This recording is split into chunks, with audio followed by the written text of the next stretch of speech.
Advance ಮಾಡಿ ಸಂಸ್ಥೆ ಇವತ್ತು ಕಳೆದ ವರ್ಷದ ನಮ್ಮ ಲಾಭಾಂಶ 2 ಕೋಟಿ. ಈ ವರ್ಷ ನಮ್ಮ ಮಾರ್ಚಿಗೆ 100 ಕೋಟಿಯ ಅಂದಾಜು ಲಾಭ ತರಬೇಕು ಅಂತ ಹೇಳುವಂಥ ವ್ಯವಸ್ಥೆಯಲ್ಲಿ ನಾವು ಕೆಲಸ ಮಾಡ್ತಾ ಇದ್ದೇವೆ.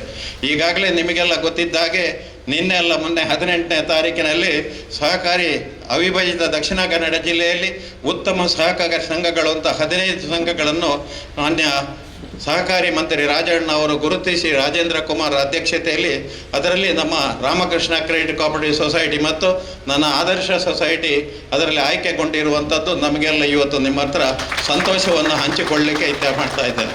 ಸಹಕಾರಿ ಕ್ಷೇತ್ರ ಇವತ್ತು ಬಹಳ ಬದಲಾವಣೆ ಆಗಿದೆ. ಈ ಹಿಂದೆ ಚೌಕಟ್ಟಿನ ಒಳಗೆ ಆ ಸಹಕಾರಿ ಕ್ಷೇತ್ರ ನಡಿಬೇಕು ಅಂತ ಇತ್ತು. ಇವತ್ತು ಇಷ್ಟವರೆಗೆ ಅದು ಕರ್ನಾಟಕ ರಾಜ್ಯದ ಅಂಕೆಗೆ ಒಳಪಟ್ಟಂಥ ಸಹಕಾರಿ ಕ್ಷೇತ್ರ ಇವತ್ತು ಕೇಂದ್ರ ಸರ್ಕಾರ ಅದಕ್ಕಾಗಿಯೇ ಒಬ್ಬ ಶಾರ್ ಅವರ ನಾಯಕತ್ವದಲ್ಲಿ ಅವರನ್ನು ಸಹಕಾರಿ ಮಂತ್ರಿಗಳಾಗಿ ಮಾಡಿ ಇಡೀ ದೇಶದಲ್ಲಿ ಸಹಕಾರಿ ಕ್ಷೇತ್ರವನ್ನು ಬಲಪಡಿಸಲಿಕ್ಕೆ ಬಹಳವಾಗಿ ಪ್ರಯತ್ನ ಆಗ್ತಾ ಇದೆ. ಕೊಂಡು ಇವತ್ತು ಶಾ ಅವರು ನಮ್ಮೊಂದಿಗಿದ್ದಾರೆ ಮತ್ತು ಎಲ್ಲ ಇಡೀ ದೇಶದ ಯಾವುದೇ ಫ್ಯಾಕ್ಸ್ಗಳಿರ್ಬೋದು, ಯಾವುದೇ ಸಹಕಾರಿ ಸಂಸ್ಥೆಯಲ್ಲಿ ಇವತ್ತು ಎಲ್ಲರನ್ನು ಒಗ್ಗೂಡಿಸೋಕ್ಕಂತ ಇವತ್ತು ನಾನು 5 ಲಕ್ಷ ರೂಪಾಯಿ ಇಲ್ಲಿ ಹಾಕಿದರೆ ಡೆಲ್ಲಿಯಲ್ಲಿ 5 ಲಕ್ಷ ಹಾಕಿದ ಯಾರೊಬ್ಬ ನೋಡುವವನಿಗೆ ಕೂಡ ಇವತ್ತು ನಮ್ಮ ಸಹಕಾರಿ ಸಂಸ್ಥೆ ಏನು ಮಾಡ್ತದೆ ಅಂತ ಹೇಳುವಂಥ ಕೆಲಸ ಮಾಡತಕ್ಕಂಥ ಒಂದು ಒಳ್ಳೆಯ ಅವಕಾಶವನ್ನು ಈಗ ಕಲ್ಪಿಸಿಕೊಟ್ಟಿದ್ದಾರೆ. ಇವತ್ತು ನಾವು ಯಾಕೆ ಇವತ್ತೊಂದು ನಾವು ಸಂತೋಷ ಪಡ್ತೇವೆ ಅಂತ ಹೇಳಿದರೆ, ನಾನೊಬ್ಬ ಕನ್ನಡ ಮೀಡಿಯಂನಲ್ಲಿ SLC ಮಾಡಿದವ 67ನೇ ಇಸ್ವಿಯಲ್ಲಿ. ಇವತ್ತು ನಾನೇ ಒಂದು ವಿದ್ಯಾಸಂಸ್ಥೆಯನ್ನು ನಡೆಸ್ತೇನೆ, ವಿದ್ಯಾರಶ್ಮಿ ವಿದ್ಯಾಲಯ ಅಂತೇಳಿ. ಆದರೆ ನನ್ನ ಪ್ರತಿ ಮಹಾಸಭೆಯ ದಿವಸ 200 ಮಕ್ಕಳನ್ನು 6, 7, 8ನೇ ಸರ್ಕಾರಿ ಶಾಲೆಯ ಮಕ್ಕಳನ್ನು ನನ್ನ ಎಲ್ಲೆಲ್ಲಿ ಬ್ರಾಂಚ್ಗಳುಂಟು ಅದರ ಸುತ್ತ ಇರತಕ್ಕಂಥ ಎಲಿಮೆಂಟರಿ ಶಾಲೆ ಮತ್ತು ಹೈಸ್ಕೂಲ್ನ ಮಕ್ಕಳನ್ನು ಸೇರಿಸಿಕೊಂಡು ಒಂದು ಪ್ರತಿ ವರ್ಷ 200 ಮಕ್ಕಳಿಗೆ 4 ಲಕ್ಷ ರೂಪಾಯಿ, ಹಾಗೆ ಈಗಾಗಲೇ 6 ವರ್ಷದಿಂದ ಸುಮಾರು 25 ಲಕ್ಷಕ್ಕೂ ಮೇಲ್ಪಟ್ಟು ನಾನು ಅವರಿಗೆಲ್ಲ ವ್ಯವಸ್ಥೆ ಮಾಡಿದ್ದು ಅಂತ ಹೇಳಿ ಒಳ್ಳೆಯ ಹೆಸರು ಗಳಿಸಿದೆ ಅಂತ ಹೇಳಿಕೊಂಡು ಮಾಡತಕ್ಕಂಥವರು ಅಬೂಬಕರ್ ಅಂಬಾಂಜೆ ನಿರ್ದೇಶಕರು ಮತ್ತು ಪೊಳಲಿ ಸೇವಾ ಸಹಕಾರಿ ಸಂಘದ ನಿರ್ದೇಶಕರಾಗಿ ನಮ್ಮೊಂದಿಗಿದ್ದಾರೆ. ಅವರನ್ನು ಕೂಡ ನಾನು ಆತ್ಮೀಯತೆಯಿಂದ ಸ್ವಾಗತ ಮಾಡ್ತೇನೆ. ಇನ್ನೊಬ್ಬರನ್ನು ನೀವು ವೇದಿಕೆಯಲ್ಲಿ ಕಾಣಬಹುದು. ಈಗಾಗಲೇ ನಮ್ಮ ಅವಿಭಜಿತ ದಕ್ಷಿಣ ಕನ್ನಡ ಜಿಲ್ಲೆಯ ಸಹಕಾರಿ ಕ್ಷೇತ್ರದಲ್ಲಿ ರಾಮಕೃಷ್ಣ ಕ್ರೆಡಿಟ್ ಕೋಆಪರೇಟಿವ್ ಸೊಸೈಟಿ ಅಂತ ಹೇಳುವಂಥದ್ದು ಬಹಳ ಹೆಸರುವಾಸಿಯಾಗಿ ಮಂಚೂಣಿಯಲ್ಲಿರತಕ್ಕಂಥ ಸಂಸ್ಥೆ. ಈ ಹಿಂದೆ ನಮ್ಮೆಲ್ಲರ ಹಿರಿಯರಾದಂಥ ಜೈಪಾಲ್ ಶೆಟ್ಟರು ಇದನ್ನು ಉದ್ಘಾಟನೆ ಮಾಡಿ 18 ವರ್ಷಗಳ ಕಾಲ ನಡೆಸಿದ ನಂತರ ನಮ್ಮ ಈಗಿನ ಅಧ್ಯಕ್ಷ ಜಯರಾಜ ರೈ ಅವರಿಗೆ ಬೀಳ್ಕೊಟ್ರು.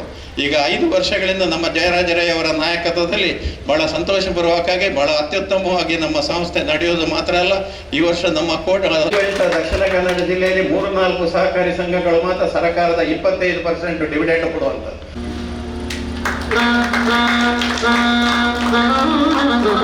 ಧನ್ಯವಾದಗಳು ಸರ್. ವಿಶೇಷವಾಗಿ ಈ ಒಂದು ಸಹಕಾರಿ ಸಂಘಗಳ ಈ ಒಂದು ಸಪ್ತಾಹದ 70ನೇ ವರ್ಷವನ್ನು ಈ ದೇಶ ಆಚರಣೆ ಮಾಡ್ತಾ ಇದೆ.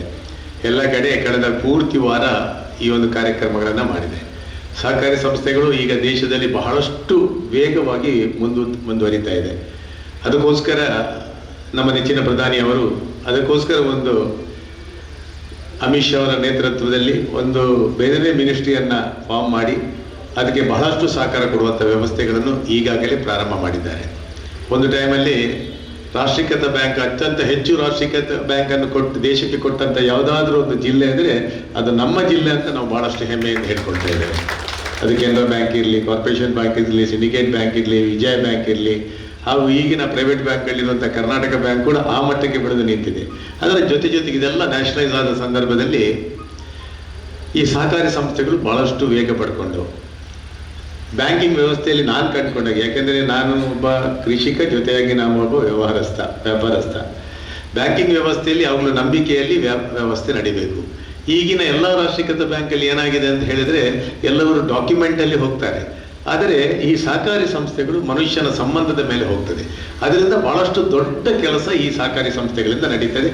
ಇಷ್ಟು ದೊಡ್ಡ ಮಟ್ಟದಲ್ಲಿ ನಮ್ಮ ಜಿಲ್ಲೆಯಲ್ಲಿ ಬೆಳೀಲಿಕ್ಕೆ ಇದೊಂದು ಮುಖ್ಯ ಕಾರಣ ಅಂತ ನಾನು ತಿಳ್ಕೊಂಡವ. ಬಹಳಷ್ಟು ಮುಖ್ಯ ಕಾರಣ ಇದು. ಸೀತಾರಾಮ್ ರೈ ಅವರಂಥ ವ್ಯಕ್ತಿ ಅವರು ಹೇಳಿದರು, ತಾನು ಒಂದು 10ನೇ ಕ್ಲಾಸ್ ವಿದ್ಯಾಭ್ಯಾಸ ಮಾಡಿ ಕನ್ನಡ ಮೀಡಿಯಮ್ದು, ಅದು ಒಂದು ಗ್ರಾಮೀಣ ಪ್ರದೇಶ, ನಮ್ಮ ಜಿಲ್ಲೆ ಅತ್ಯಂತ ಒಂದು ಗ್ರಾಮೀಣ ಪ್ರದೇಶದಲ್ಲಿ ಹುಟ್ಟಿ ಬೆಳೆದ ಇವರು ಈ ಭಾಗದಲ್ಲಿ ಬಹಳಷ್ಟು ಒಂದು ದೊಡ್ಡ ಕೆಲಸಗಳನ್ನು ಮಾಡಿದ್ದಾರೆ. ವಿಶೇಷತೆ ಏನಂದರೆ 2002ಕ್ಕೆ ಪ್ರಾರಂಭ ಮಾಡಿದ್ದಾರೆ ಕಾಣ್ತದೆ. ಸುಮಾರು 20 ವರ್ಷಗಳಲ್ಲಿ ಸುಮಾರು 14ನೇ ಶಾಖೆಯನ್ನು ಇವತ್ತು ಉದ್ಘಾಟನೆ ಮಾಡಿದ್ದಾರೆ. ಜೊತೆಯಾಗಿ 120 ಕೋಟಿಗೂ ಹೆಚ್ಚು ಡೆಪಾಸಿಟನ್ನು ಈ ಸಂಸ್ಥೆ ಹೊಂದಿದೆ. 100 ಕೋಟಿಗೆ ಅಷ್ಟು ಅಡ್ವಾನ್ಸ್ ಮಾಡಿದೆ. ಡಿವಿಡೆಂಟ್ ಎಷ್ಟು ಕೊಟ್ಟಿದ್ದಾರೆ ಗೊತ್ತಿಲ್ಲ, ಅಂತ ಕೊಡ್ತಾರೆ. 15% ಡಿವಿಡೆಂಟನ್ನು ಈ ಒಂದು ಎಲ್ಲ ಶೇರ್ ಹೋಲ್ಡರ್ಸಿಗೆ ಕೊಟ್ಟಿದ್ದಾರೆ. 15% ಅಂದರೆ ಈಗಿನ ಕಾಲದಲ್ಲಿ ಅತ್ಯಂತ ದೊಡ್ಡ ಮಟ್ಟದ ರಿಟರ್ನ್ಸ್ ಅಂತ ಹೇಳಬೇಕು. ಯಾಕಂದರೆ ಈಗ 6%, 5%, 6% ಇಂಟ್ರೆಸ್ಟ್ ನಡೆಯುವ ಈ ಕಾಲದಲ್ಲಿ 15% ಡಿವಿಡೆಂಟ್ ಅಂದರೆ ಭಾಳ ದೊಡ್ಡ ಡಿವಿಡೆಂಟ್. ರಿಕವರಿ ರೇಟ್ ಚೆನ್ನಾಗಿರ್ಬೇಕು, ಯಾಕಂದರೆ ಇಲ್ಲದಿದ್ದರೆ ಇಷ್ಟು ದೊಡ್ಡ ಡಿವಿಡೆಂಟ್ ಕೊಡಲಿಕ್ಕೆ ಸಾಧ್ಯನೇ ಇಲ್ಲ. ಅದರಿಂದ ಇಂಥ ಒಂದು ಉತ್ತಮ ಸಂಸ್ಥೆ ನಮ್ಮ ಊರಿಗೆ ಈ ಭಾಗಕ್ಕೆ ಬಂದಿದೆ ಅಂತ ಹೇಳೋದು ನಾವು ಅಷ್ಟು ಅದನ್ನು ಸ್ವಾಗತ ಮಾಡಬೇಕು. ಜೊತೆಯಾಗಿ ಜನರಿಗೆ, ಸಾಮಾನ್ಯ ಜನರಿಗೆ ಈ ಒಂದು ಸಂಸ್ಥೆಯಿಂದ ಇನ್ನಷ್ಟು ಬಹಳಷ್ಟು ಸಹಕಾರಿ ಆಗಲಿ ಅಂತ ಹೇಳ್ಬೋದು.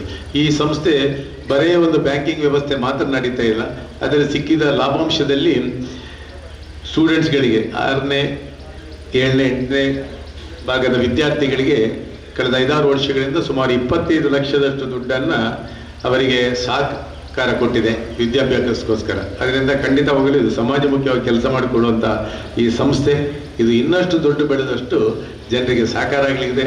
ಸಿದ್ದರಾಮಣ್ಣನಿಗೆ ಇನ್ನಷ್ಟು ದೇವರು ಆರೋಗ್ಯ ಐಶ್ವರ್ಯ ಕೊಡಲಿ, ಜನರೊಟ್ಟಿಗೆ ಇನ್ನಷ್ಟು ಬೆರೆತು ಜನರಿಗೆ ಸಹಕಾರ ಮಾಡುವಂಥ ಶಕ್ತಿಯನ್ನು ಕೊಡಲಾಗ್ತದೆ, ಭಗವಂತ ಕರುಣಿಸಲಿ ಅಂತ ಈ ಸಂದರ್ಭದಲ್ಲಿ ನಾನು ಹೇಳ್ತಾ ಭದ್ರತಾ ಕೊಠಡಿಯನ್ನು ಉದ್ಘಾಟನೆ ಮಾಡಿದ ರೋಟೇರಿಯನ್ ಪ್ರಕಾಶ್ ಕಾರಂತ್, ಮಾಜಿ ಜಿಲ್ಲಾ ಗವರ್ನರ್ PDG ರೋಟರಿ ಜಿಲ್ಲೆ 21/1922-23 ಇವರಿಗೆ ಹೂಗುಚ್ಛ ಹಾಗೂ ಸ್ಮರಣಿಕೆಯನ್ನು ನೀಡಿ ಗೌರವಿಸಬೇಕಿಂತ ಕೊಳಲಿ ವ್ಯವಸಾಯ ಸೇವಾ ಸಹಕಾರ ಸಂಘ ನಿರ್ದೇಶಕರಾದ ಅಬೂಬಕರ್ ಮಂಜ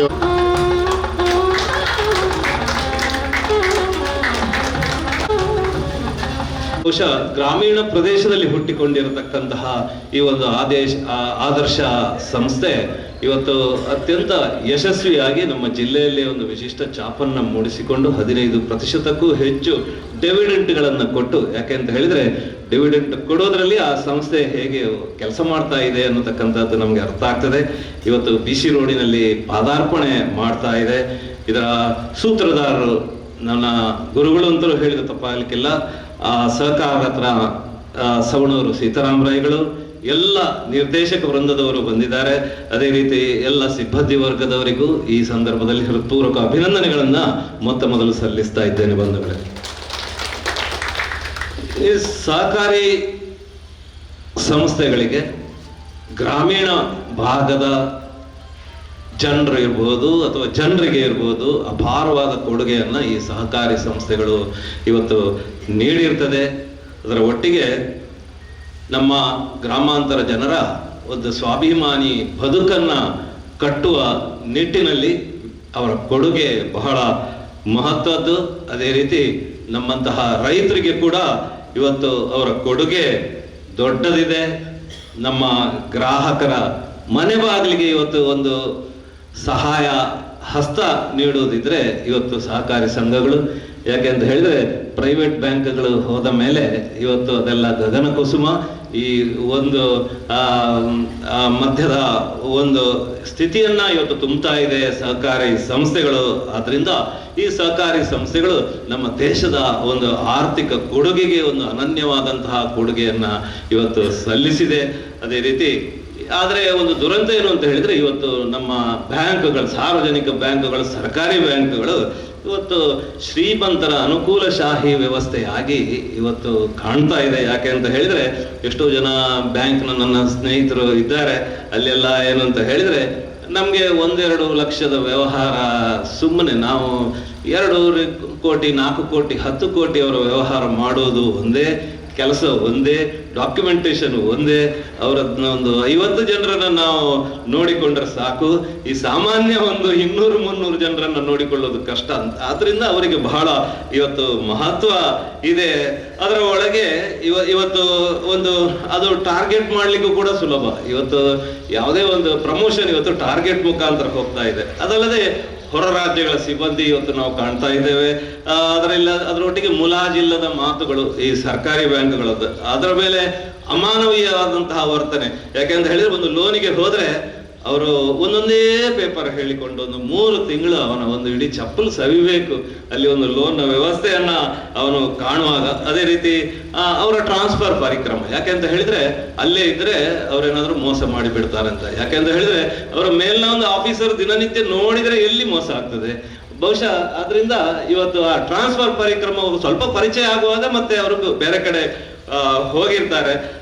ಅದರ ಒಟ್ಟಿಗೆ ಇವತ್ತು ಸಿಬಿಲ್ ವ್ಯವಸ್ಥೆ, ಡಾಕ್ಯುಮೆಂಟೇಶನ್, ಇವತ್ತು ನಾವು ಯಾರಾದರೂ ಇವತ್ತು ಸರ್ಕಾರಿ ವ್ಯವಸ್ಥೆಯಲ್ಲಿ ಲೋನ್ ಮಾಡಿ ಕೊಡುವವರು ಬ್ರೋಕರ್ಸ್, ಅವರನ್ನ ಹಿಡಿದ್ರೆ 3 ದಿನಗಳಲ್ಲಿ ಸಿಬಿಲ್ಗೆ ವ್ಯವಸ್ಥೆ ಆಗ್ತದೆ, ಡಾಕ್ಯುಮೆಂಟೇಶನ್ ಕಂಪ್ಲೀಟ್ ಆಗ್ತದೆ.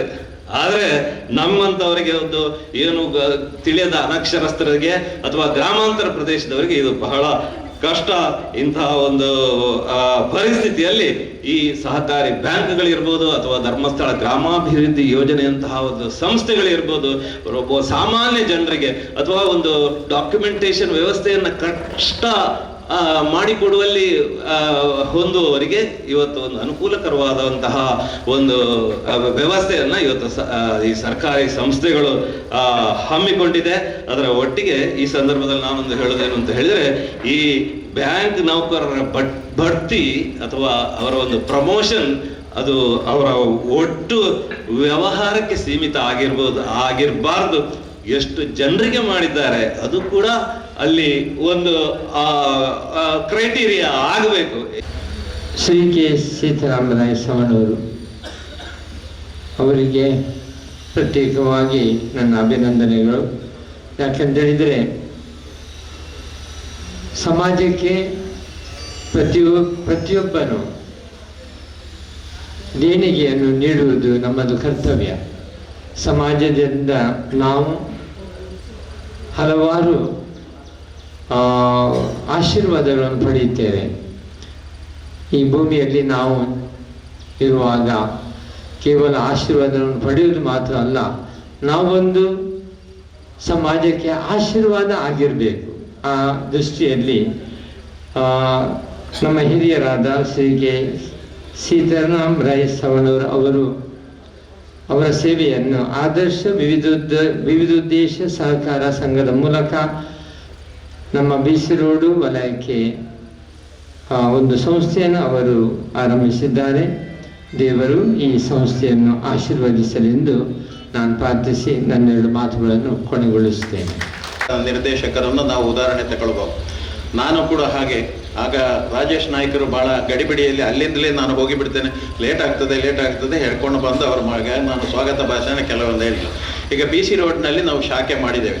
ಈ BC ರೋಡಿನವರಿಗೆ ನಮ್ಮ ಕೊಡುಗೆ ಏನು ಅಂತ ಹೇಳುವಂಥದ್ದು ನಿಮಗೆಲ್ಲ ಆಸುಪಾಸಿನಲ್ಲಿ ಇವತ್ತು ಯಾರು ಸ್ನೇಹಿತರು ಬಂದಿದ್ದೀರಿ ನಿಮಗೆ ಗೊತ್ತಿರಬೇಕಾಗ್ತದೆ. ನಾವು ಒಬ್ಬ ಇಂಡಿವಿಜುವಲ್ ಸದಸ್ಯನಿಗೆ 50 ಲಕ್ಷ ರೂಪಾಯಿಯವರೆಗೆ ಸಾಲವನ್ನು ಕೊಡ್ತೇವೆ.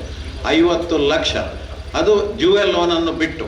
ಆದರೆ ಒಂದು ಕಂಡೀಷನ್ ಏನು ಅಂದರೆ, ನಿಮ್ಮಲ್ಲಿರತಕ್ಕಂಥ ಭೂಮಿಯ ಅಥವಾ ಯಾವುದೇ ವಸ್ತುವಿನ ಸರಿ 50% ಅದನ್ನ ಸಾಲ ಅವಸ್ಥೆ. ಮತ್ತೊಂದು ಎರಡನೇದು ಅವನ ರೀಪೇಯಿಂಗ್ ಕೆಪಾಸಿಟಿ ಹೇಗೆ ಅಂತ ನೋಡಿಕೊಂಡು, ಇದು ಎರಡು ಇದ್ದು ನೀವು ನಮ್ಮನ್ನು ಸಂಪರ್ಕಿಸಿದರೆ ನಿಮಗೆ 2 ದಿವಸದಲ್ಲೇ 50 ಲಕ್ಷ ರೂಪಾಯಿಯನ್ನು ಮಂಜೂರು ಮಾಡತಕ್ಕಂಥ ವ್ಯವಸ್ಥೆ ನನ್ನ ಸಂಸ್ಥೆಯಲ್ಲಿದೆ. ಈಗಾಗಲೇ 18 ನಿರ್ದೇಶಕ ಮಿತ್ರರು ಕೂಡ ಇಲ್ಲೇ ಇದ್ದಾರೆ. ಅದು ಅಲ್ಲದೆ ಸಂಘ ಸಂಸ್ಥೆಗಳಿಗೆ ವ್ಯಾಲ್ಯೂಯೇಷನ್ನ 50% ಮತ್ತು ಇದರ ಆಧಾರದಲ್ಲಿ ನಾವು ಎಷ್ಟು 1 ಕೋಟಿ 2 ಕೋಟಿ ಹೀಗೆ ಯಾವ ಆಧಾರದಲ್ಲಿ ಕೂಡ ಸಾಲವನ್ನು ಕೊಡತಕ್ಕಂಥ ವ್ಯವಸ್ಥೆ ಇದೆ. ಇವತ್ತು ನಾನು ಸಹಕಾರಿ ಕ್ಷೇತ್ರದಲ್ಲಿ ಹೇಳುವಾಗ 1-2 ಮಾತನ್ನು ನಿಮ್ಮ ಮುಂದೆ ಹೇಳಬೇಕು. ನನಗೆ 55 ವರ್ಷ. ಇವತ್ತು ಸಹಕಾರಿ ಕ್ಷೇತ್ರದಲ್ಲಿ ನಾನು ದುಡಿತಾ ಇರುವಂಥದ್ದು 55 ವರ್ಷಗಳು. ನೀವು ಯಾರು ನಂಬಲಿಕ್ಕಿಲ್ಲ, ಇದನ್ನು ನಂಬಿದ್ದು 68ನೇ ಇಸವಿಯಿಂದ ಇವತ್ತಿನವರೆಗೆ ನಾನು ಸಹಕಾರಿ ಕ್ಷೇತ್ರದಲ್ಲಿ ಉದ್ಯೋಗಿಯಾಗಿ, ನಿರ್ದೇಶಕನಾಗಿ, ಅಧ್ಯಕ್ಷನಾಗಿ, ಉಪಾಧ್ಯಕ್ಷನಾಗಿ ಅಥವಾ ಬೇರೆ ಬೇರೆ ಸಮಾಜದಲ್ಲಿ ನಾನು ಕೆಲಸ ಮಾಡಿಕೊಂಡು ಬಂದಾಗ ನನಗೆ ಸಿಕ್ಕಿದಂಥ ಒಂದು ವ್ಯವಸ್ಥೆ ಏನು ಅಂತ ಹೇಳಿದರೆ, ನನ್ನ ತಂದೆಗೆ ನಾವು 7 ಜನ ಮಕ್ಕಳು. ನನ್ನ ತಂದೆ ಒಬ್ಬರು ಎಲಿಮೆಂಟರಿ ಸ್ಕೂಲ್ನ ಟೀಚರ್. ಎಷ್ಟು ಕಷ್ಟದ ದಿನಗಳು ಅಂತ ಆವತ್ತು ಕೇಳಿದರೆ ನಾವು ಅದನ್ನು ಗ್ರಹಿಸಿಕೊಳ್ಳಲಿಕ್ಕೆ ಸಾಧ್ಯ ಇಲ್ಲ. ನಮ್ಮ 7 ಮಕ್ಕಳಲ್ಲಿ ನನ್ನ ತಂದೆ ಹೈಯೆಸ್ಟ್ ಕಲಿಸಿದಂದರೆ ನನಗೆ SSLC ನಂತರ ಸುಳ್ಯದಲ್ಲಿ ಬೇರೆ PUC ಇರಲಿಲ್ಲ. ಆಗ ನಾವೆಲ್ಲ ಅರ್ಧದಲ್ಲಿ ಕೈಗೊಡೋ ಅಂಥ ಪರಿಸ್ಥಿತಿ. ಆ ದಿನದ ಕಷ್ಟದ ಗತಗಳನ್ನೆಲ್ಲ ನೆನೆಸಿಕೊಂಡಾಗ ಈ ಪಾಪದ ರೈತರು ಅಥವಾ ಇನ್ನೊಂದು ಉದ್ಯಮ ಮಾಡತಕ್ಕಂಥವ್ರು ನಮ್ಮನ್ನು ಬಂದು ಅವರು ಬೇಡಿಕೊಳ್ಳುವಾಗ ನನಗೊಂದು ನಮ್ಮನೆಯ ಬೇಜಾರುಗಳನ್ನು ನಾವು ಕಾಣುವಂಥದ್ದು. ಇವತ್ತು ನೀವು ನಂಬ್ತೀರಾ ಇಲ್ಲ, ನನ್ನ ಸವಣೂರಿನಲ್ಲಿ CA ಬ್ಯಾಂಕ್ಗಳ 28 ವರ್ಷಗಳ ಕಾಲ ನಾನು ಅಧ್ಯಕ್ಷ. ಸಾಧಾರಣ 500 ಮಕ್ಕಳನ್ನು ನಾನು ವಿದೇಶಕ್ಕೆ ಕಳಿಸಿದ್ದೇನೆ. ಅವರ ತಂದೆಯವರೆಲ್ಲ ಬಂದು ನನ್ನ ಹತ್ರ ಹೇಳುವಾಗ ವೀಸಾವತ್ತ ದಂಡೆಗೆ ಬೇರೆ ದುಡ್ಡಿಜ್ಜಿ ಅಂತ ಹೇಳುವಾಗ ನಾನು ಅವತ್ತಿಂದ ಹೊರಗೆ ಹೋಗಿ ಅವರಿಗೆ ಸಾಲ ಕೊಟ್ಟು ಅವರೊಂದು 500 ಜನ. ಮೊನ್ನೆ ನಾನು ದುಬೈಗೆ ಹೋಗುವಂಥ ಅಚಾನಕ ಒಂದು ಕೆಲಸ ನಡೆದೋಯ್ತು. ಅಲ್ಲಿ ಹೋಗಿ ನೋಡಿದರೆ ಒಂದು 300-400 ಜನ ಸ್ನೇಹಿತರೆಲ್ಲ ಸೇರಿಕೊಂಡು ನನಗೊಂದು ಸನ್ಮಾನ. ಆವಾಗ ನನಗೆ ನಿಜವಾಗಿ ಅರ್ಥ ಆಯಿತು, ಸಹಕಾರಿ ಕ್ಷೇತ್ರದ ಬೆಳವಣಿಗೆ ಏನು, ಕಣ್ಣಿಗೆ ಕಾಣದಿದ್ರು, ಪಬ್ಲಿಕ್ನಲ್ಲಿ ನಮಗೆ ಕಾಣದಿದ್ರು ಇವತ್ತು ಯಾವ ರೀತಿಯ ಒಂದು ಮಟ್ಟದಲ್ಲಿ ಸಹಕರಿಸಬೇಕು ಅಂತ. ಎರಡನೇದಾಗಿ ಹುಡುಗಿಯರ ಮದುವೆಯ ವಿಚಾರದಲ್ಲಿ, ಮೂರನೇದಾಗಿ ಮಕ್ಕಳ ವಿದ್ಯಾಭ್ಯಾಸದ ವಿಚಾರದಲ್ಲಿ ಔಟ್ ಆಫ್ ದಿ ವೇ ಹೋಗಿ ಕೂಡ ನಾವು ಸವಲತ್ತನ್ನು ಅವರಿಗೆ ಕೊಡಲಿಕ್ಕೆ ವ್ಯವಸ್ಥೆ. ಮತ್ತು ಯಾವುದೇ ಈಗಾಗಲೇ ಕಾರಂತರು ಮತ್ತು ನಮ್ಮ ಡೈರೆಕ್ಟರ್ 2 ಜನ ಹೇಳಿದಾಗೆ ನ್ಯಾಷನಲೈಸ್ ಬ್ಯಾಂಕ್ನಲ್ಲಿ ಇವತ್ತು ಸಾಲಕ್ಕಾಗಿ ಕಷ್ಟಪಡತಕ್ಕಂಥ ವ್ಯವಸ್ಥೆ. ಒಂದು ಸಾಲ ಬೇಕು ಅಂತ ಆದರೆ ಅವನನ್ನು 35 ಸರ್ತಿ ಬರೆಸಿ ಅದು ಬೇಕು ಇದು ಬೇಕು ಅದು ಬೇಕು ಇದು ಬೇಕು ಕೇಳಿ ಇನ್ನೂ ಆಗೋದಿಲ್ಲ ಅಂತ ಹೇಳುವಂಥದ್ದು. ನಮ್ಮ ಬ್ಯಾಂಕಿನಲ್ಲಿ ನಾವು ಅಂಥದ್ದಿಲ್ಲ. ಇನ್ನೂ ದೊಡ್ಡದಾಗಿ ಬೆಳೆಯತಕ್ಕಂಥ ಬ್ಯಾಂಕಿನಲ್ಲಿ ನೀವು ಯಾರು ಅವಕಾಶಕ್ಕೆ ವ್ಯವಸ್ಥೆ ಉಂಟು, ನಮ್ಮ BC ರೋಡಿನ ಸೈಡಿನವರು ಯಾರು ಬರ್ತೀರಿ, ನಮ್ಮ ಹತ್ರ 50 ಲಕ್ಷದವರೆಗೆ ನಾವು ಸಾಲ ಕೊಡತಕ್ಕಂಥ ವ್ಯವಸ್ಥೆ ನಮ್ಮಲ್ಲಿದೆ. ಮತ್ತು ಜ್ಯುವೆಲ್ ಲೋನಿಗೆ ಕಂಡೀಷನ್ ಇಲ್ಲ. ಯಾವುದೇ ಕೃಷಿ, ವಾಹನ ಸಾಲ, ಯಾವ ಸಾಲ ಕೇಳಿದರೂ ನೀವು ಕೊಡತಕ್ಕಂಥ ವ್ಯವಸ್ಥೆ ಇದೆ. ಕೂಡಲೇ 1-2 ದಿವಸದಲ್ಲಿ ನಾನು ಆ ಶಾಖೆಯ ಮ್ಯಾನೇಜರ್, ನಮ್ಮ ಜನರಲ್ ಮ್ಯಾನೇಜರು ಮತ್ತು ಒಬ್ಬ ನಿರ್ದೇಶಕ ಹೋಗಿ ನಿಮ್ಮ ಇದನ್ನು ಇನ್ಸ್ಪೆಕ್ಷನ್ ಮಾಡಿ ಬೋರ್ಡ್ ಮೀಟಿಂಗ್ EC ಆಗುವುದಕ್ಕೆ ಕೂಡ ಅರ್ಜೆಂಟ್ ಇದ್ದವರಿಗೆ ಫೋನ್ನಲ್ಲಿ ಸಾಲ ಕೊಡತಕ್ಕಂಥ ವ್ಯವಸ್ಥೆಗಳನ್ನು ಕೂಡ ಕೈಗೊಂಡಿದ್ದೇವೆ. ನೀವೆಲ್ಲರ ಸಹಕಾರ ನಮಗೆ BC ರೋಡ್ನ ನಾಗರಿಕರೆಲ್ಲರೂ ನಮಗೆ ಸಹಕಾರ ಕೊಡಬೇಕು ಅಂತೇಳಿ ನನ್ನ ಮಾತನ್ನು ಮುಗಿಸ್ತೇನೆ. ನಮ್ಮ ಜಿಲ್ಲೆ ಒಂದು ಸಹಕಾರಿ ಚಳವಳಿಯಲ್ಲಿ ಮುಂಚೂಣಿಯ ಕೆಲಸ ಮಾಡಿದಂಥ ಜಿಲ್ಲೆ.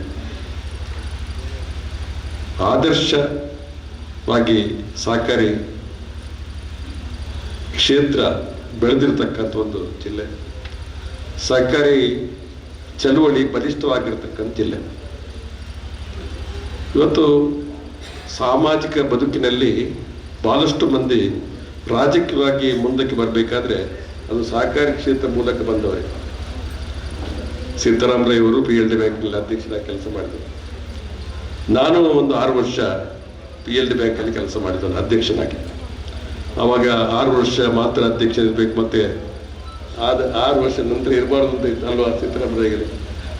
ಆದರೆ ಈಗ ಬೇರೆ ಬೇರೆ ವಿಚಾರಗಳು ಮುಂದುವರೆದು ಹೋಗ್ತಾ ಇತ್ತು. ಆವಾಗ ಆಗಿತ್ತು. ಬಹುಶಃ ನಾನು ಸಾಮಾಜಿಕ ಬದುಕಿಗೆ ಬರಬೇಕಾದ್ರೆ ನನಗೆ PLD ಬ್ಯಾಂಕ್ ಒಂದು ವೇದಿಕೆಯಾಗಿ ನನಗೆ ಸಿಕ್ಕಿದೆ ಅಂತ ಹೇಳಿದ್ರೆ ತಪ್ಪಾಗಿ, ನಾನು ಅದರಿಂದಾಗಿ ರಾಜಕೀಯಕ್ಕೆ ಮುಂದೆ ಬರಲಿಕ್ಕೆ ಸಾಧ್ಯ ಆಯಿತು. ಬಹುಶಃ 6 ವರ್ಷ ಆದ ನಂತರ ರಾಜಕೀಯ ಕ್ಷೇತ್ರದಲ್ಲಿ ಬಂದು ರಾಜಕೀಯವಾಗಿ ಸಾಮಾಜಿಕ ಕೆಲಸವನ್ನು ಮಾಡಲಿಕ್ಕೆ ಸಾಧ್ಯ ಆಗಿದೆ. 50 ವರ್ಷದ ಸಹಕಾರಿ ಕ್ಷೇತ್ರ ಕೆಲಸದ ಬಗ್ಗೆ ನಮ್ಮ ಸಿದ್ದರಾಮಯ್ಯಗಳು ಹೇಳಿದರು. ಅವರು ಜಿಲ್ಲಾ ಕೇಂದ್ರ ಸಹಕಾರಿ ಬ್ಯಾಂಕಲ್ಲಿದ್ದರು, ತಾಲೂಕು TAPMS ಅಲ್ಲಿದ್ದರು, LD ಬ್ಯಾಂಕಲ್ಲಿ ಇದ್ದರು, KMF ಮಿಲ್ಕ್ ಡೈರಿಯಲ್ಲಿ ಮಿಲ್ಕ್ ಸೊಸೈಟಿಯಲ್ಲಿ ಕೂಡ ಅಂದರೆ KMF ರಾಜ್ಯ ನಿರ್ದೇಶಕರಾಗಿ ಕೂಡ ಕೆಲಸ ಮಾಡಿದ್ದಾರೆ. ಬಹುಶಃ ಅವರು ಸಹಕಾರಿ ಕ್ಷೇತ್ರ ಎಲ್ಲ ಆಯಾಮದಲ್ಲಿ ಕೆಲಸ ಮಾಡಿರ್ತಕ್ಕಂಥ ಒಂದು ಸಹಕಾರಿ ರತ್ನ ಅಂತ ಅವರ ಪ್ರಶಸ್ತಿ ಕೊಡುವಂಥದ್ದನ್ನು ಕೂಡ ಕೊಟ್ಟಿದ್ದಾರೆ. ಆ ಸಹಕಾರಿ ಕ್ಷೇತ್ರದ ಜೊತೆಯಲ್ಲಿ ಶೈಕ್ಷಣಿಕ ಕ್ಷೇತ್ರದಲ್ಲಿ ಕೂಡ ಇವತ್ತು ಸವನೂರಿನಲ್ಲಿ ವಿದ್ಯಾರಶ್ಮಿ ವಿದ್ಯಾಸಂಸ್ಥೆ ಒಂದು ಪ್ರಬಲವಾಗಿ ಬೆಳೆದಿರ್ತಕ್ಕಂಥ ಒಂದು ವಿದ್ಯಾಸಂಸ್ಥೆ ಅಂತ ಕೂಡ ನಾವು ಹೇಳ್ಬೋದು. ರೋಟರಿಯಲ್ಲಿ ಕೂಡ ಕೆಲಸ ಮಾಡಿದ್ದಾರೆ. ಒಬ್ಬ ದೊಡ್ಡ ಪ್ರಗತಿಪರ ಕೃಷಿಕನಾಗಿ ಬಹುಶಃ ಎಲ್ಲ ಕ್ಷೇತ್ರದಲ್ಲಿ ಕೆಲಸ ಮಾಡಿರ್ತಕ್ಕಂಥ, ಅವರು ಒಂದು ಸಹಕಾರಿ ಸಂಸ್ಥೆಯ ಮೂಲಕ ಸಮಾಜದ ಜನರಿಗೆ ಸಹಕಾರ ಮಾಡಬೇಕು ಮತ್ತು ನಿರುದ್ಯೋಗಿಗಳಿಗೆ ಉದ್ಯೋಗ ಕೊಡಬೇಕು ಅನ್ನುವಂಥ ಉದ್ದೇಶವನ್ನು ಅವರ ಮನಸ್ಸಲ್ಲಿ ಇತ್ತು ಅಂತ ಹೇಳೋದನ್ನ ಅವರು ಮಾತಾಡುವಾಗ ನಮಗೆ ಗೊತ್ತಾಗುತ್ತೆ. ನನಗೆ ಕೂಡ ಉದ್ಯೋಗವನ್ನು ಕೊಟ್ಟಿದ್ದಾರೆ ಕೇಳಿದಾಗ, ನನಗಲ್ಲ ನನ್ನ ಜನರಿಗೆ ಹೇಳಿದವರು ಕೊಟ್ಟಿದ್ದಾರೆ ಅಂತ ಆದರ್ಶ ಗುಣವಿರತಕ್ಕಂಥ ವ್ಯಕ್ತಿ ಸಿದ್ದರಾಮಯ್ಯಗಳು ಅಂತ ಹೇಳ್ತಕ್ಕಂಥ ಮಾತನ್ನ ನಾನು ಹೇಳಬೇಕಾಗಿದೆ. ಇವತ್ತು ಯಾವ ಕ್ಷೇತ್ರದಲ್ಲಿ ಅವರು ಕೈಯಾಡಿಸ್ತಾರೆ ಅಂತ ಎಲ್ಲ ಕ್ಷೇತ್ರದಲ್ಲಿ ಕೂಡ ಅವರನ್ನು ತೊಡಗಿಸ್ಕೊಂಡವರು. ಬಹುಶಃ ಬ್ಯಾಂಕನ್ನ ಶುರು ಮಾಡಿ ನಿರ್ದೇಶಕ ಮಂಡಳಿಯವರು ಕೂಡ ಬಹಳ ಒಂದು ಉತ್ತಮ ನಿರ್ದೇಶಕ ಮಂಡಳಿಯನ್ನು ಕೂಡ ಆಯ್ಕೆ ಮಾಡಿದ್ದಾರೆ. ಗೌರವಾನ್ವಿತರು, ಸಮಾಜದಲ್ಲಿ ಎಲ್ಲ ಜನರಿಗೆ ಬೇಕಾದವರು ಕೂಡ. ನಮ್ಮ ಮಹಾದೇವರವರು ಚೀಫ್ ಇಂಜಿನಿಯರ್ ಆಗಿ ಕೆಲಸ ಮಾಡಿದ್ದಾರೆ ನಮ್ಮ ಮೆಸ್ಕಾಂ ಇಲಾಖೆಯಲ್ಲಿ. ನನಗೆ ಅವರ ಪರಿಚಯ ಇದೆ. ಅವರು ಕೂಡ ನಿರ್ದೇಶಕ. ನಾನು ಕೇಳಿದೆ, ಅವರು ನಿರ್ದೇಶಕ ಹೌದು ಅಂತ ಹೇಳಿದ್ರು. ಬಹುಶಃ ನಮ್ಮ ಯಜಮಾನರು ಇವರು ಕೂಡ ಅದಕ್ಕೆ ಒಂದು ನಿರ್ದೇಶಕರು, ಚಿಕ್ಕಪ್ಪ ನಾಯ್ಕರು. ಅವರು ಕೂಡ ಒಬ್ಬ ಸಮಾಜದ ಒಬ್ಬ ಗೌರವಿತ ವ್ಯಕ್ತಿ. ಎಲ್ಲರೂ ಕೂಡ ನಮ್ಮ ಬಾಪು ಸಾಹೇಬರಿದ್ದಾರೆ, ನಮ್ಮ ಹಳೆಯ ಮಿತ್ರ ರವೀಂದ್ರ ರೈಗಳಿದ್ದಾರೆ. ಇವತ್ತು ಸಾಕಷ್ಟು ಮಂದಿಗಳನ್ನ ತನ್ನ ಬಳಗದಲ್ಲಿ ಸೇರಿಸಿಕೊಂಡು ಬಹುಶಃ ಒಂದು ಬಲಿಷ್ಠವಾದ ಸಹಕಾರಿ ಸಂಘವನ್ನ ಸ್ಥಾಪನೆ ಮಾಡುವುದರಲ್ಲಿ ಯಶಸ್ವಿಯಾಗಿದ್ದಾರೆ ಅಂತ ಹೇಳ್ತಕ್ಕಂಥ ಮಾತನ್ನ ನಾನು ಹೇಳ್ತೀನಿ. ನನಗೆ ಮೂಡುಬಿದ್ರಿಯಲ್ಲಿ ಅಮರನಾಥ್ ಶೆಟ್ಟರ್ ಒಂದು ಸಹಕಾರಿ ಸಂಘವನ್ನ ಮೂಡುಬಿದ್ರಿ ಕೋಆಪರೇಟಿವ್ ಬ್ಯಾಂಕ್ ಅಂತ ಹೇಳಿ, ಅದೇ ಮಾದರಿಯಲ್ಲಿ ಇವತ್ತು ಆದರ್ಶ ಕೋಆಪರೇಟಿವ್ ಬ್ಯಾಂಕ್ ಕೂಡ ಬೆಳೆದು ನಿಂತಿದೆ ಅಂತ ಹೇಳ್ತಕ್ಕಂಥ ಮಾತನ್ನು ನಾನು ಸಣ್ಣ ಮಟ್ಟ ನಾನು ಕೂಡ ನನ್ನ ಆಶೆ ತುಂಬಾ ಇದೆ. ನಾವು ಒಂದು ಸಹಕಾರಿ ಸಂಘವನ್ನು ಸ್ಥಾಪನೆ ಮಾಡಿದ್ದೇವೆ ಬಂಟ್ವಾಳದಲ್ಲಿ. ಎಲ್ಲ ಸಮಾಜ ಜನರಿಗೆ ಜೊತೆಲಿ ಎದ್ದುಕೊಂಡು ಆಗ್ಬೇಕು ಅಂತೇಳಿ ನಾವು ಬಂಟ್ವಾಳ ಕ್ರೆಡಿಟ್ ಕೋಆಪರೇಟಿವ್ ಬ್ಯಾಂಕ್ ಶುರು ಮಾಡಿದೆ. ಈಗ ನಮ್ಮ CEO ಆಗಿ ದೇವಿ ಕುಂದರ್ ಅವರಿದ್ದಾರೆ, ಅವರು ವಿಜಯ ಬ್ಯಾಂಕ್ ನಿವೃತ್ತಿ ಶಾಖಾಧಿಕಾರಿ ಆಗಿದ್ದವರು. ನನ್ನ ಬಹುಶಃ ನಾವು ಭಾಷಣ ಮಾಡುವಂತದ್ದಕ್ಕಿಂತ ಹೆಚ್ಚಾಗಿ ನಾವು ಕಾರ್ಯದಲ್ಲಿ ತೋರಿಸ್ಬೇಕು ಅಂತ ನನ್ನ ಸಹಕಾರಿ ಸಂಘದಲ್ಲಿ 2 ಜನ ಮುಸ್ಲಿಮರ ನಿರ್ದೇಶಕರಿದ್ದಾರೆ, 2 ಜನ ಕ್ರೈಸ್ತರು ನಿರ್ದೇಶಕರಿದ್ದಾರೆ, ಬಿಲ್ಲವಾಸ್ ಇದ್ದಾರೆ, ಬಂಟ್ರು ಇದ್ದಾರೆ, ಮತ್ತು ನಮ್ಮ ಕಾರಂತರ ಮಿಸತ್ ಕೂಡ ಒಂದು ಅವರು ಕಡಿಮೆ ಬರ್ತಾರೆ, ಆದ್ರೆ ಅವರು ಕೂಡ ಇದೆ. ಎಲ್ಲ ನನಗೆ ಅಷ್ಟು ನಿರ್ದೇಶಕ ಮಟ್ಟದಲ್ಲಿ ಎಷ್ಟು ಜನ ಇದ್ದಾರೆ, ಆದ್ರೆ ಎಲ್ಲ ಸಮಾಜದವರು ಸೇರಿಸ್ಕೊಂಡು ಮಾಡ್ಬೇಕು ಅಂತ ಹೇಳಿ ನನ್ನ ಕನಸು. ಎಲ್ಲ ಜಾತಿಯವರು ಇವತ್ತು ಏನಾಗಿದೆ ಅಂತ ಹೇಳಿದ್ರೆ, ಮನುಷ್ಯ ಅಪನಂಬಿಕೆಲ್ಲ ಅವಿಶ್ವಾಸಗಳನ್ನು ಸೃಷ್ಟಿಸ್ತಕ್ಕಂಥ ಸಮಾಜದಲ್ಲಿ ಎಲ್ಲಾ ಜಾತಿ, ಎಲ್ಲಾ ಧರ್ಮದ, ಎಲ್ಲಾ ಭಾಷೆಯ ಜನ ನಾವು ಒಟ್ಟಾಗಿ ಇರಬೇಕು ಅನ್ನುವಂತ ಒಂದು ಭಾಷಣಕ್ಕಿಂತ ಹೆಚ್ಚಾಗಿ ಕೃತಿಯಲ್ಲಿ ಸ್ವಲ್ಪ ಮಾಡುವ ಅಂತ ಹೇಳುವಂತ ದೃಷ್ಟಿಯಲ್ಲಿ ನಾವು ಕೃತಿಯಲ್ಲಿ ಮಾಡ್ಲಿಕ್ಕೆ ಸಹಕಾರಿ ಸಂಘವನ್ನ ಆಯ್ಕೆ ಮಾಡಿದ್ದೇವೆ ಅಂತ ಹೇಳ್ತಕ್ಕಂಥ ಒಂದು ಮಾತನ್ನ ಹೇಳಲಿಕ್ಕೆ ಇಷ್ಟಪಡ್ತೇವೆ. ನಾವು ಸಣ್ಣ ಮಟ್ಟದ ಆಶೆಗಳು ತುಂಬಾ ಇದೆ, ಬಹಳ ಜನರಿಗೆ ಉದ್ಯೋಗ ಕೊಡ್ಬೇಕು ಅನ್ನುವಂತ ಆಸೆ ಇದೆ, ಎಲ್ಲಾ ಜಾತಿ ಧರ್ಮ ಭಾಷೆಯವರನ್ನ ನಮ್ಮ ಬಳಗದ ಜೊತೆ ಸೇರಿಸಬೇಕು ಅಂತ ಹೇಳುವಂತ ಆಸೆ ಇದೆ. ಆಶೆ ಎಷ್ಟರ ಮಟ್ಟಿಗೆ ಅದು ಎಲ್ಲಿವರೆಗೆ ಮುಟ್ಟುತ್ತದೆ ಅಂತ ಹೇಳಿ ಗೊತ್ತಿಲ್ಲ, ಆದ್ರೆ ಪ್ರಥಮ ಹೆಜ್ಜೆಯನ್ನ ಇಟ್ಟಿದ್ದೇವೆ. ಅದು ಬಲಿಷ್ಠ ಹೆಜ್ಜೆಯಾಗಿ ಬರಬೇಕು ಅಂತ ಆಶೆ, ಅದು ಮುಂದಕ್ಕೆ ಆದರ್ಶ ಒಂದು ಹೆಜ್ಜೆಯಾಗಿ ಮುಂದಕ್ಕೆ ಹೋಗ್ಬೇಕು ಅಂತ ಹೇಳಿ ನಾನು ಈ ಸಂದರ್ಭ ಹೇಳಲಿಕ್ಕೆ ನಾನು ಇಷ್ಟ. ಆದರ್ಶ ಸಹಕಾರಿ ಸಂಘ ಒಂದು ಒಳ್ಳೆಯ ಕೆಲಸ ಮಾಡ್ತಕ್ಕಂಥ ಸಹಕಾರಿ ಸಂಘ. ಇವತ್ತು ರಾಷ್ಟ್ರೀಕೃತ ಬ್ಯಾಂಕಿನ ಬಗ್ಗೆ ಕೆಲವು ಜನ ಮಾತಾಡಿದ್ರು. ಬ್ಯಾಂಕನ್ನು ರಾಷ್ಟ್ರೀಕರಣ ಮಾಡಿದ್ದು ಬಡವರಿಗೆ ಅನುಕೂಲಕ್ಕಾಗಿ. ಖಾಸಗಿ ಬ್ಯಾಂಕ್ಗಳಿದ್ದಾಗ ಬಡವರಿಗೆ ಸಾಲ ಕೊಡುವಂತ ಅವಕಾಶ ಇರಲಿಲ್ಲ. ಕೇವಲ ಪ್ರಭಾವಿ ಜನರಿಗೆ, ಶ್ರೀಮಂತ ಜನರಿಗೆ ಮಾತ್ರ ಸಾಲ ಕೊಡುವಂತ ಅವಕಾಶ ಇದ್ದ ಬ್ಯಾಂಕನ್ನ ರಾಷ್ಟ್ರೀಕರಣ ಮಾಡಿ, ಆ ರಾಷ್ಟ್ರೀಕರಣ ಮಾಡೋದ್ರ ಮೂಲಕ ಬಡವರಿಗೆ ಕೂಡ ಸಾಲ ಕೊಡ್ತಕ್ಕಂಥ ವ್ಯವಸ್ಥೆ ಆಗ್ಬೇಕು ಅನ್ನುವಂಥ ರಾಷ್ಟ್ರೀಕರಣ ಆಗಿರ್ತಕ್ಕಂಥ ಒಂದು ಬ್ಯಾಂಕ್ ನಮ್ಮ ದೇಶದಲ್ಲಿ. ರಿಸರ್ವ್ ಬ್ಯಾಂಕಿನ ಆಧೀನದಲ್ಲಿ ಇಟ್ಕೊಂಡು ಒಂದು ಆರ್ಥಿಕ ಸ್ಥಿರತೆಯನ್ನ ಇಟ್ಕೊಂಡು, ಶಿಸ್ತನ್ನ ಇಟ್ಕೊಂಡು ಸಹಕಾರಿ ಸಂಘ ಒಂದು ರಾಷ್ಟ್ರೀಕೃತ ಬ್ಯಾಂಕ್ ಇರಬೇಕು ಅಂತ, ಅದಕ್ಕಾಗಿ ಶಿಸ್ತು ಇರಬೇಕು ಅಂತೇಳಿ ಅದಕ್ಕೆ ರಿಸರ್ವ್ ಬ್ಯಾಂಕಿನ ಒಂದು ವ್ಯಾಪ್ತಿಯ ಒಳಗಡೆ ಈ ಒಂದು ರಾಷ್ಟ್ರೀಕೃತ ಬ್ಯಾಂಕ್ ಕೆಲಸ ಮಾಡ್ತೇವೆ. ಆದ್ರೆ ವರ್ತಮಾನ ದಿವಸಗಳಲ್ಲಿ ರಾಷ್ಟ್ರೀಕೃತ ಬ್ಯಾಂಕಿನ ಬಗ್ಗೆ ಜನರಿಗೆ ಒಂದು ರೀತಿ ವಿಶ್ವಾಸ ಕಡಿಮೆ ಆಗಿದೆ. ಇವತ್ತು ಕಾರಂತರು ಹೇಳಿದರು, ಇವತ್ತು ನಾನು ಹೇಳ್ತೀನಿ, ಬಹುಶಃ ನಾವು bank, Vijaya Bank, Syndicate Bank, Canara Bank, Corporation Bank, ಎಲ್ಲ ಬ್ಯಾಂಕ್ಗಳು ಇವತ್ತು ಶೆಡ್ಯೂಲ್ ಬ್ಯಾಂಕ್ ಆಗಿ ಕರ್ನಾಟಕ ಬ್ಯಾಂಕ್ ನಮ್ಮ ಜಿಲ್ಲೆಯಿಂದ ಪ್ರಾರಂಭ ಆಗಿರ್ತಕ್ಕಂಥ ಬ್ಯಾಂಕ್. ಒಳ್ಳೆಯ ಸ್ಥಿತಿಯಲ್ಲಿದ್ದಂಥ ವಿಜಯ ಬ್ಯಾಂಕ್, ಸುಂದರಾಮ್ ಶೆಟ್ಟರು ಸ್ಥಾಪನೆ ಮಾಡಿರ್ತಕ್ಕಂಥ ಒಳ್ಳೆ ಸ್ಥಿತಿಯಲ್ಲಿದ್ದಂಥ ಬ್ಯಾಂಕ್. ವಿಜಯ ಬ್ಯಾಂಕ್ ಅನ್ನು ಒಂದು ಒಳ್ಳೆಯ ಲಾಭದ ಬ್ಯಾಂಕ್ಗೆ ಸೇರಿಸ್ತಿದ್ದೆ ನಮ್ಗೆ ಬಹಳ ಸಂತೋಷ ಆಗ್ತಿತ್ತು. ಅದನ್ನು ಮಾಡಲಿಲ್ಲ. ಒಂದು ಬ್ಯಾಂಕು ಸಂಪೂರ್ಣ ನಷ್ಟದಲ್ಲಿ ಇರ್ತಕ್ಕಂಥ ಬ್ಯಾಂಕು, ಒಂದು ಬ್ಯಾಂಕು ಲಾಭದಲ್ಲಿ ಇಲ್ಲದಂತ ಬ್ಯಾಂಕ್ಗೆ ಮರ್ಜಿ ಮಾಡಿದ್ರ ವಿಜಯ ಬ್ಯಾಂಕ್ ಜೊತೆ ಮರ್ಜಿ ಮಾಡಬಹುದಿತ್ತು. ನಾನು ಇದನ್ನು ಮಾತಾಡೋದಲ್ಲ, ನನ್ನ ಮನಸ್ಸಲ್ಲಿದ್ದ ಭಾವನೆಯನ್ನ ಇವತ್ತು ಸಂದರ್ಭಕ್ಕೆ ಅನುಸಾರವಾಗಿ ನಾನು ಮಾತಾಡ್ತಕ್ಕಂಥ ಇವತ್ತು ಸಂದರ್ಭ. ನೀವು ಎಷ್ಟು ಅದನ್ನ ಮನಸ್ಸಿಗೆ ತಗೊಳ್ತೀರಾ ಅದು ಬೇಕಾಗಿಲ್ಲ ನನಗೆ, ಆದ್ರೆ ನಮ್ಮ ಮಾತುಗಳು ಬಹುಶಃ ಪರಿಪಕ್ವವಾಗಿ ಇರಬೇಕು ಅನ್ನೋಂಥ ದೃಷ್ಟಿಯಲ್ಲಿ ಈ ಮಾತನ್ನು ನಾನು ಹೇಳ್ತಾ ಇದ್ದೆ. ಆದ್ದರಿಂದ ಇವತ್ತು ಏನಾಗಿದೆ, ಶಿಸ್ತು ಕೂಡ ಕಡಿಮೆ ಆಗಿದೆ. ಇವತ್ತು ಬ್ಯಾಂಕಲ್ಲಿ, ರಾಷ್ಟ್ರೀಕೃತ ಬ್ಯಾಂಕಲ್ಲಿ ರೈಟ್ ಅಪ್ ಮಾಡುವುದು ಅಂತಿದೆ, ಸಾಲವನ್ನ ಮನ್ನಾ ಮಾಡುವುದು ಅಂತ. ಅದು ಬಡವರ ಸಾಲ ಮನ್ನಾ ಆಗುವುದಿಲ್ಲ, ಇದು ನೀವು ಅರ್ಥ ಮಾಡ್ಬೇಕು. 20 ಲಕ್ಷ ಕೋಟಿ ಸಾಲ ಶ್ರೀಮಂತರ ಮನ್ನಾ ಆಯಿತು. ಬಹುಶಃ ಅದು ಅಧಿಕೃತವಾಗಿ ನಾನು ಕೆಲವರು ಹೇಳಿದ್ದನ್ನು ನಾನು ಕೇಳಿದೆ, ಅದನ್ನ ನೀವು ಸರಿಯಾಗಿ ತಿಳ್ಕೊಂಡು ಅದನ್ನ ಮಾತಾಡಿ ಅಂತ ಹೇಳುವಂಥದ್ದು. ಅದನ್ನು ಕೂಡ ಯಾಕೆಂದ್ರೆ ಇವತ್ತು ಮಾಹಿತಿ ಹಕ್ಕಿನ ಮೂಲಕ ಎಲ್ಲವನ್ನು ತಿಳ್ಕೊಳ್ಳಲಿಕ್ಕೆ ಸಾಧ್ಯ ಆಗುತ್ತೆ. ಇವತ್ತು ಆ ದೃಷ್ಟಿಯಲ್ಲಿ ಇವತ್ತು ಬ್ಯಾಂಕ್ ಹೋಗ್ತಕ್ಕಂಥ ಸಂದರ್ಭದಲ್ಲಿ ಬಹುಶಃ ಜನರಿಗೆ ಇಂತಹ ಸಹಕಾರಿ ಸಂಘದ ಮೇಲೆ ವಿಶ್ವಾಸ ಪ್ರಾರಂಭ ಆಗಿದೆ ಅಂತ ಹೇಳ್ತಕ್ಕಂಥ ಮಾತನ್ನು ನಾನು. ಆದ್ದರಿಂದಾಗಿ ಇವತ್ತು ಎಷ್ಟೇ ಖಾಸಗಿ ಬ್ಯಾಂಕ್ಗಳು, ಆದರ್ಶ ಬ್ಯಾಂಕಿನಂತ ಅನೇಕ ಬ್ಯಾಂಕ್ಗಳು ಇವತ್ತು ಪ್ರಾರಂಭ ಆಗಿ ಇವತ್ತು ಅದರ ಬಗ್ಗೆ ಜನರಿಗೆ ಇವತ್ತು ವಿಶ್ವಾಸ ಆಗಿದೆ. ರಾಷ್ಟ್ರೀಕೃತ ಬ್ಯಾಂಕ್ಗಳು ಅಲ್ಲಿಯ ಮನೋಭಾವ ರಾಷ್ಟ್ರೀಕರಣ ಆಗಿದೆ. ಇವತ್ತು ಒಂದು ಸಾಲ ಪಡಬೇಕಾದ್ರೆ ಎಷ್ಟು ಕಷ್ಟ ಇದೆ ಅನ್ನುವಂಥದ್ದು ಕೂಡ ಇವತ್ತು ಕಾರಂತರು ಹೇಳಿದರು. ಒಂದು ಸಾಲಕ್ಕೆ ಅರ್ಜಿ ಹಾಕಿ ಆ ಸಾಲ ಮಂಜೂರಾತಿ ಆಗಬೇಕು, ಕಂತಿನ ನೋಟಿಸ್ ಕೂಡ ಒಟ್ಟಿಗೆ ಬರ್ತದೆ, ಕಂತು ಕಟ್ಟಬೇಕು ನಿಮಗೆ ಸಾಲದ್ದು ಅಂತೇಳಿ. ಅಂತಹ ಪರಿಸ್ಥಿತಿ ಇವತ್ತು ಇದೆ. ಆದ್ದರಿಂದಾಗಿ ಇವತ್ತು ಜನರಿಗೆ ಒಂದು ವಿಶ್ವಾಸ ಬರ್ತಕ್ಕಂಥ ಬ್ಯಾಂಕು ಅಂತ ಹೇಳಿದ್ರೆ ಅದು ಸಹಕಾರಿ, ಪರಸ್ಪರ ಸಹಕಾರ, ನನ್ನದು ನಿನ್ನದು, ನಿನ್ನದು ನನ್ನದು, ನನ್ನದು ನಿನ್ನದು, ನಿನ್ನದು ನನ್ನದು ಅಂತ ಹೇಳುವಂತ ವಿಚಾರ. ನಿನ್ನದು ನಿನ್ನದು, ನನ್ನದು ನಿನ್ನದು ಅಂತ ಹೇಳ್ತಕ್ಕಂಥ ಜನ ಬಹಳಷ್ಟು ಬಂದಿದ್ದಾರೆ.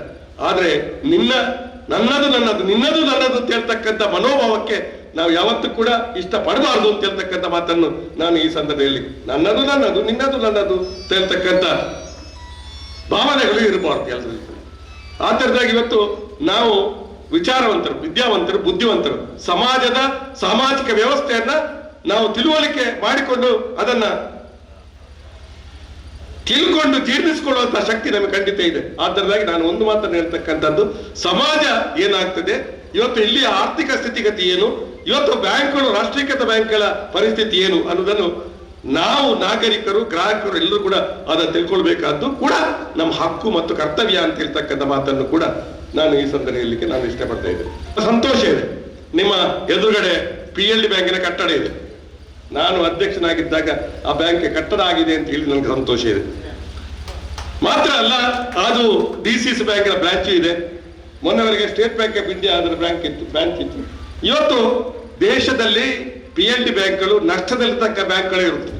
ದಕ್ಷಿಣ ಕನ್ನಡ ಜಿಲ್ಲೆಯ 7-8 ಬ್ಯಾಂಕ್ಗಳು ಸಹಿತವಾಗಿ 10-25 ಬ್ಯಾಂಕ್ಗಳು ಮಾತ್ರ ಲಾಭದಲ್ಲಿರ್ತಕ್ಕಂಥ ಬ್ಯಾಂಕ್. ಅದರಲ್ಲಿ ಹೆಚ್ಚು ಲಾಭ ತರತಕ್ಕಂಥ ಬ್ಯಾಂಕ್ ಆಗಿ ಇವತ್ತು PLD ಬ್ಯಾಂಕ್ ಇತ್ತು ಅಂತ ಹೇಳ್ತಕ್ಕಂಥ. ಇವತ್ತು ಪುತ್ತೂರು ಸುಳ್ಯದಲ್ಲಿ ಸೀತಾರಾಮಣ್ಣ ನಿಖಿಲ್ನ ಊರು ಹೆಚ್ಚಂದ ನಿಖಿಲಿಗೆ ಎಣ್ಣ ಹಿಡಿತ ಮೆಂಬರ್ ನಕ್ಲಿ ಕಡೆ ಇತ್ತು. ಏನಲ್ಪ ಎಲ್ಲೆಲ್ಲ ಸಣ್ಣ ಹಿಡುವಲ್ದಾರರು, ಮಾರ್ಜಿನಲ್ ಫಾರ್ಮರ್ಸ್, ಸಿಕ್ಕ ರೈತರು ಇರ್ತಕ್ಕಂಥ ಒಂದು ಊರಿದ್ದು. ಬಹುಶಃ ಎಲ್ಲ ಸಣ್ಣ ಸಣ್ಣ 1/2 ಎಕರೆ, 3/4 ಎಕರೆ, 1 ಎಕರೆ, 2 ಎಕರೆ, 3 ಎಕರೆ. ಬಹುಶಃ ಬೇರೆ ತಾಲೂಕು, ಸುಳ್ಯ ತಾಲೂಕು, ಪುತ್ತೂರು ತಾಲೂಕು, ಬೆಳ್ತಂಗಡಿ ತಾಲೂಕಲ್ಲಿ ಸ್ವಲ್ಪ ಹೆಚ್ಚು ಅನುಕೂಲಸ್ಥರಿರ್ತಕ್ಕಂಥ ಒಂದು ಸಹಕಾರಿ ಸಂಘ. ನಮ್ಮದು ತೀರ ಬಡವರಿರ್ತಕ್ಕಂಥ ಒಂದು ಹೆಚ್ಚು ಸದಸ್ಯರಿರ್ತಕ್ಕಂಥ ಬ್ಯಾಂಕ್. ಬಹುಶಃ ಅದರಲ್ಲಿ ಇವತ್ತು ಕೂಡ ಒಂದು ರೀತಿಯ ಒಳ್ಳೆ ರೀತಿಯಲ್ಲಿ ಒಂದು ಹೋಗ್ತಕ್ಕಂಥದ್ದು ಇದೆ. ಹಾಗೇನೆ ಇವತ್ತು ಜಿಲ್ಲಾ ಕೇಂದ್ರ ಸಹಕಾರಿ ಬ್ಯಾಂಕ್ ಕೂಡ ಇವತ್ತು ದೇಶದ ಬೇರೆ ಬ್ಯಾಂಕ್ ಜಿಲ್ಲೆಗಳ ಹೋಲಿಕೆ ಮಾಡಿದ್ರೆ ನಮ್ಮ ಒಂದು ರೀತಿಯ ಪರಿಸ್ಥಿತಿ ಚೆನ್ನಾಗಿದೆ. ನಮ್ಮ ಏನು ಮರುಪಾವತಿ ಮಾಡ್ತಕ್ಕಂಥದ್ದು ಯಾವುದೇ ಸಹಕಾರಿ ಸಂಘ ಇವತ್ತು ಸಣ್ಣ ಮಟ್ಟಿನಲ್ಲಿ ರೈತರ ಸೇವಾ ಸಹಕಾರಿ ಸಂಘಗಳು ಇವತ್ತು ಎಲ್ಲ ತಾಲೂಕು ಗ್ರಾಮದಲ್ಲಿ ಕೂಡ ಇದೆ. ಎಲ್ಲ ರೈತರ ಸಹಕಾರಿ ಸಂಘಗಳು ಕ್ಲಪ್ತ ಸಮಯದಲ್ಲಿ ಮರುಪಾವತಿ ಮಾಡ್ತಕ್ಕಂಥ ಒಂದು ಆದರ್ಶ ಗುಣವನ್ನು ನಮ್ಮ ರೈತರು ಅದಕ್ಕೆ ಒಗ್ಗಿಕೊಂಡಿದ್ದಾರೆ. ಬಹುಶಃ ಎಷ್ಟೋ ಬ್ಯಾಂಕ್ಗಳು ನಷ್ಟದಲ್ಲಿ ಇರ್ತಕ್ಕಂಥದ್ದನ್ನು ನಾವು ಕಾಣ್ತೀವಿ. ಆದ್ರೆ ನಮ್ಮ ಪ್ರಾಥಮಿಕ ಸಹಕಾರಿ ಬ್ಯಾಂಕ್ಗಳು, ಬಹಳಷ್ಟು ಬ್ಯಾಂಕ್ಗಳು ಲಾಭದಲ್ಲಿದೆ. ಯಾಕೆ ಇದೆ? ಪಣಕೊಂಡ ಸಾಲವನ್ನು ಕ್ಲಪ್ತ ಸಮಯದಲ್ಲಿ ಮರುಪಾವತಿ ಮಾಡ್ತಕ್ಕಂಥದ್ದು. ನಮಗೆ ಸಾಲ ಮನ್ನಾ ಆದ್ರೆ ಮಂಗಳೂರಲ್ಲಿ ಸಹಿತ ಲಾಭ ಇಲ್ಲ. ಇವತ್ತು ಸೀತಾರಾಮಣ್ಣ ಅವ್ರಿಗೆ ಗೊತ್ತಿದೆ, ಯಾಕೆಂದ್ರೆ ನಾವು ಮೊದಲೇ ಕಟ್ಟಿರ್ತೇವೆ. ಇವತ್ತು ಕಟ್ಟದೇ ಇರ್ತಕ್ಕಂಥವ್ರಿಗೆ ಸ್ವಲ್ಪ ಲಾಭ ಆಗುತ್ತೆ, ಕಟ್ಟಿದವ್ರಿಗೆ ಲಾಭ ಆಗ್ತಾ ಇಲ್ಲ. ಸಹಕಾರಿ ಸಂಘದ ವಿಚಾರ ತಿಳಿದವ್ರಿಗೆ ಗೊತ್ತಿದೆ. ಆದ್ರೆ ಇವತ್ತು ಸಾಲ ಆಗ್ತದೆ, ಅದಕ್ಕೆ ಆ ಬ್ಯಾಂಕಿಗೆ ಕ್ಲಪ್ತ ಸಮಯದಲ್ಲಿ ಸರ್ಕಾರದ ಹಣ ಕೂಡ ಕೆಲಸ ಬರೋದಿಲ್ಲ. ಅದು ಕೂಡ ನಾವು ಒಂದು ಸಹಕಾರಿ ಸಂಘಗಳು ಸೂಳುವುದಕ್ಕೆ ಸಾಧ್ಯ ಆಗುತ್ತೆ. ಆದ್ರೂ ಕೂಡ ನಮ್ಮ ಜಿಲ್ಲೆಯ ಮಟ್ಟಿಗೆ ಸಹಕಾರಿ ಸಂಘಗಳು ಒಳ್ಳೆಯ ಸ್ಥಿತಿಯಲ್ಲಿದೆ. ಅದರ ಜೊತೆಯಲ್ಲಿ ಪೈಪೋಟಿ ಮಾಡಿಕೊಂಡು ಆದರ್ಶ ಕೋಆಪರೇಟಿವ್ ಬ್ಯಾಂಕಿನಂತ ಸುಮಾರು ಬ್ಯಾಂಕ್ಗಳು ನಮ್ಮಲ್ಲಿ ಒಂದು ಕಾರ್ಯನಿರ್ವಹಣೆ ಮಾಡ್ತಾ ಇದೆ. ಬಹುಶಃ ಹೆಚ್ಚು ಜನರ ಹತ್ತಿರಕ್ಕೆ ಹೋಗಿ ಇವತ್ತು ಅವರು ಒಂದು ಮಾತನ್ನ ಘೋಷಣೆ ಮಾಡಿದ್ರು, 50 ಲಕ್ಷ ರೂಪಾಯಿ ನಮಗೆ ಸುಲಭದಲ್ಲಿ ಸಾಲ ಕೊಡುವಂಥದ್ದು ಮಾಡ್ತೀವಿ ಅಂತೇಳಿ. ನಮಗೆ ಸುಲಭದಲ್ಲಿ ಸಾಲ ಸಿಗ್ಬೇಕು. ಸಾಲ ಪಡ್ಕೊಂಡು ಬ್ಯಾಂಕಿಗೆ ಮೋಸ ಮಾಡಬೇಕು ಅಂತ ನಾವು ಖಂಡಿತ ಹೇಳುವುದಿಲ್ಲ, ಆದ್ರೆ ಸುಲಭದಲ್ಲಿ ಸಾಲ ಪಡಿಬೇಕು.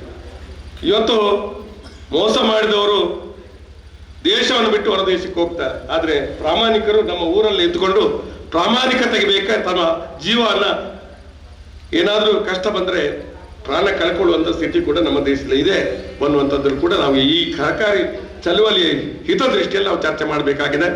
ಆದರ್ಶ ಕೋಆಪರೇಟಿವ್ ಬ್ಯಾಂಕು ಒಂದು ಆದರ್ಶವಾದಂಥ ಇತಿಹಾಸವನ್ನು ಹೊಂದಿರತಕ್ಕಂಥ ಬ್ಯಾಂಕ್ ಆಗಿ ಅತ್ಯಂತ ಹೆಚ್ಚು ಡೆಪಾಸಿಟ್ ಅನ್ನು ಹೊಂದಿ ಹೊರ ಸಾಲವನ್ನು ಅತ್ಯಂತ ದೊಡ್ಡ ಸಂಖ್ಯೆಯಲ್ಲಿ ಕೊಟ್ಟು ಬಹುಶಃ ಲಾಭವನ್ನು ಮಾಡಿ ಡಿವಿಡೆಂಟ್ ಅನ್ನು ಕೊಡಲಿಕ್ಕೆ ಶಕ್ತಿ ಪಡೆದಂತ ಒಂದು ಬ್ಯಾಂಕ್ ಆಗಿ ಇವತ್ತು ರೂಪುಗೊಂಡಿದೆ ಈ ಆದರ್ಶ ಬ್ಯಾಂಕು. ಬಹುಶಃ ಇವತ್ತು 14ನೇ ಶಾಖೆಯನ್ನ ಬಂಟ್ವಾಳ ತಾಲೂಕಲ್ಲಿ ಪ್ರಾರಂಭ ಮಾಡಿದ್ದೀರಿ. ಈ ಆದರ್ಶ ಬ್ಯಾಂಕಿನ ಮೂಲಕ ಬಹುಶಃ ಇಲ್ಲಿಯ ಜನರಿಗೆ ಹೆಚ್ಚು ಲಾಭವನ್ನ ಪಡೆಯುವಂತಹ ಒಂದು ಕೆಲಸ ಈ ಬ್ಯಾಂಕಿನ ಮೂಲಕ ಆಗಲಿ ಅನ್ನುವಂಥ ಮಾತನ್ನು ಕೂಡ ಈ ಸಂದರ್ಭ ಹೇಳ್ತಾ, ಸೀತಾರಾಮರೈಗಳು ಹೇಗೋ ಸಹಕಾರ ರತ್ನ ಅದು ದೊಡ್ಡ ಗೌರವ ಸಹಕಾರಿ ಕ್ಷೇತ್ರದಲ್ಲಿ, ಅದನ್ನ ಪಡೆದಂಥವರು ಬಹುಶಃ ಇನ್ನು ಮುಂದಿನ ಯಾವುದೇ ಬಹುಮಾನಗಳು ಆ ಸಂಸ್ಥೆಗೆ ಸಿಗುವುದು ಮಾತ್ರ ಅಲ್ಲ, ವೈಯಕ್ತಿಕವಾಗಿ ಸೀತಾರಾಮರೈಗಳ ಒಂದು ಗುಣಧರ್ಮಕ್ಕೆ ಅನುಗುಣವಾಗಿ ಅವರು ಸಿಗಲಿ ಅನ್ನುವಂಥ ಮಾತನ್ನು ಹೇಳ್ತಾ ನನ್ನ ಒಂದೆರಡು ಮಾತು ಮುಕ್ತಾಯ ಮಾಡ್ತೇನೆ. ಜೈ ಜೈ. ಸುದ್ದಿ ಚಾನಲ್, ಕ್ಷಣ ಕ್ಷಣದ ಸುದ್ದಿಗಾಗಿ.